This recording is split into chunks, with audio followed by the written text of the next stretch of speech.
this is a public service announcement to the Chicago Bears, the San Francisco 49ers, and the New Orleans Saints. If you do not start the following quarterback, you are actively waving a white flag. The Chicago Bears need to start Justin Fields week 1. The San Francisco 49ers need to start Trey Lance week 1. And the New Orleans Saints need to start Jameis Winston week 1. I shouldn't have to explain Jameis Winston, but I'm going to. He brings you a much higher floor in that offense than Taysom Hill does. Now, I'm not arguing that Taysom Hill is an untalented football player. He's awesome. He does a lot of things really, really well. But his value in that offense is as a, I'm not going to say gadget player because there's a bad connotation there, but as a jack of all trades, master of none. When you're a quarterback, you have to be good at quarterbacking. That has to be your primary skill. Taysom Hill's primary skill is versatility. He can block like an offensive tackle. He can catch passes like a wide receiver. He can run like a running back. Oh, yeah, and he can drop bombs too. The problem is, if you are putting him at quarterback, he's not blocking for you. He's not helping your offensive line out. He's not acting like a tight end there. He's not carrying the football as much as you want him to, and he's not catching passes from himself, as cool as that would be. Jameis is a fundamentally better quarterback. Taysom might be the better player, but Jameis is a fundamentally better quarterback, and you put yourself in a better situation to win if you start Jameis over Taysom. Taysom can do a lot of things for you, and he can do them all at a high level. So I understand why Saints fans love him. I understand he's not overpaid or anything. He's a great player, but the issue arises when you try to put that square peg into a round hole. It's just not going to work for a full season. I know Sean Payton's record without Drew Brees is really actually pretty good. 5-0 with Trey Bridgewater, and last year 3-1 when you threw in Taysom Hill. But Jameis Winston is a better quarterback. Please, for the love of Christ, start Jameis Winston week 1, New Orleans. Let's move on to Chicago. Do you have any more breaking news, or can we move on to Chicago? I don't have breaking news. I thought you were done for a second, but okay, because Chicago. You guys can go ahead and start whoever you have. Is it Foles? You guys can start Foles week 1. After that, though, Andy Dalton. Right. Sorry, why did I say Foles? Andy Dalton. All right, Matt Nagy, Ryan Pace. This is your chance to freaking save your jobs. I cannot stress this enough that if you start Andy Dalton, you are actively surrendering the season. There are only a handful of players in the draft class that said, "Hey, I am a open your Super Bowl window if you draft me." Najee Harris of the Pittsburgh Steelers, I've covered extensively on this channel, but Justin Fields and Trey Lance to a lesser extent, I'll get to Lance in a second. Fields and Lance are also that option of, hey, actually Mac Jones is, but I don't think he's that much worse than Cam. What Justin Fields is going to bring to the table is a higher floor. Whoa, Ryan, how does a rookie bring a higher floor? Don't rookies suck? Justin Fields is a different kind of rookie for 2 reasons. 1, he is incredibly accurate. That matters at the NFL level. And 2, he is an incredibly dynamic rushing threat. He was getting draft comparisons to Cam Newton. Cam Newton. Let's just put that into perspective. Cam Newton, Heisman winner, number 1 overall pick, former NFL MVP. Cam Newton as a runner. So what Fields brings to the table is you're going to have a dynamic rushing attack with or without a good offensive line.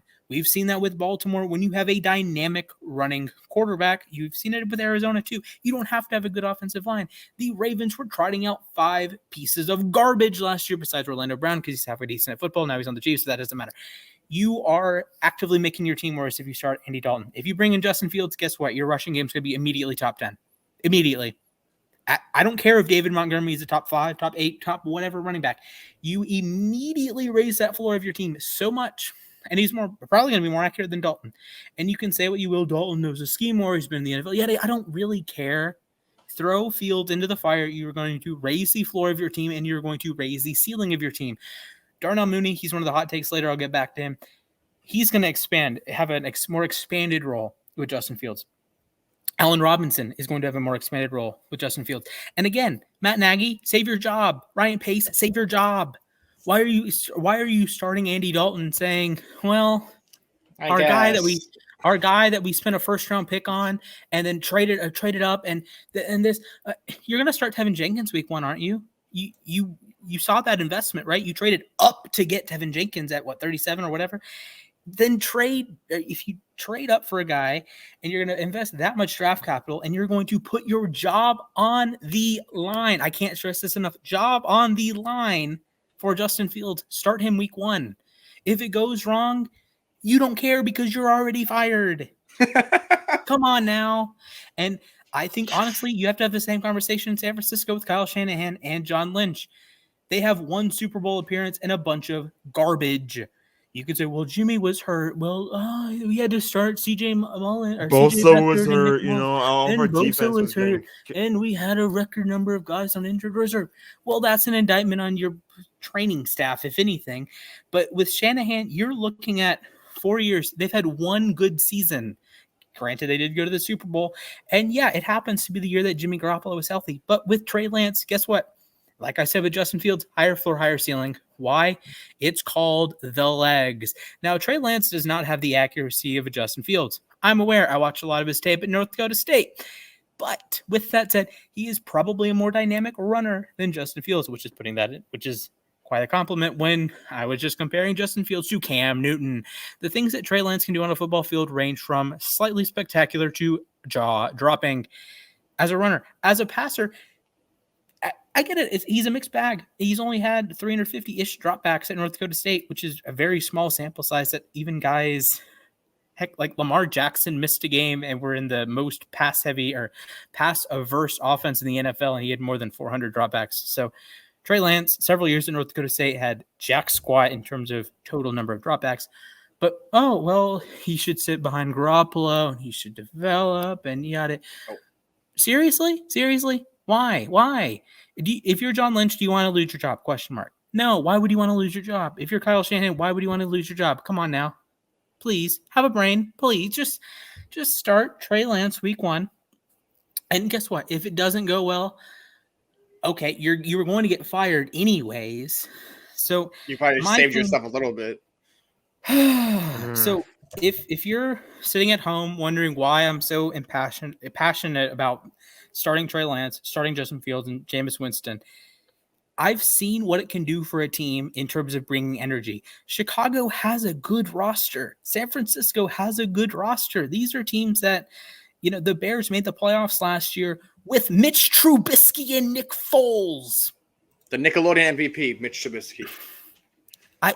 Honestly, MVP. Jack and Stefan might be a better quarterback duo than Nick Foles and Mitch Trubisky. Come on now. And with San Francisco, guess what? 18 months ago, they went to the Super Bowl. They were a play away from winning the Super Bowl. And Garoppolo didn't help them. Precisely. Exactly. He was mediocre at best. You could have put any mid-tier quarterback in, and they would have went to the Super Bowl. So I know why you're passionate, because it's annoying. Yeah, and I agree. And as you guys can see, I have this beautiful Baltimore Ravens hat. We've seen teams that have disinterested fans. We've seen teams with disinterested organizations make a change. San Francisco, you want to go win a title? Start freaking Trey Lance. And Chicago, trade Garoppolo. Trade him. Trade him. Yeah, please. Actually, don't trade him to the Colts because he would get beaten out. Not to the Colts. Just get him away from your team. Chicago. Let me ask you, Bears fans out there, I don't know how many of them you are. Do you want to win a Super Bowl? Yes or no? I would venture to guess your answer is yes, but you might be a Cubs fan and you might like torture. I don't know. I'm not into that, but hey, suit yourself. But the things you're going to do with Justin Fields, again, you're going to raise the floor and you're going to raise the ceiling. What an idea. What an idea. And I want to go back to what I'm saying about the Ravens. In 2018, the Ravens started 4-5. 4-5. They went into the bye week and said, this Joe Flacco thing isn't working out. Let's go to Lamar Jackson. What did they do the next 7 weeks? They won 6 of 7. They went to the playoffs. Say what you will about that game against the Chargers in the wild card game. You made the playoffs because of the infusion with Lamar Jackson. And hey, I have stats.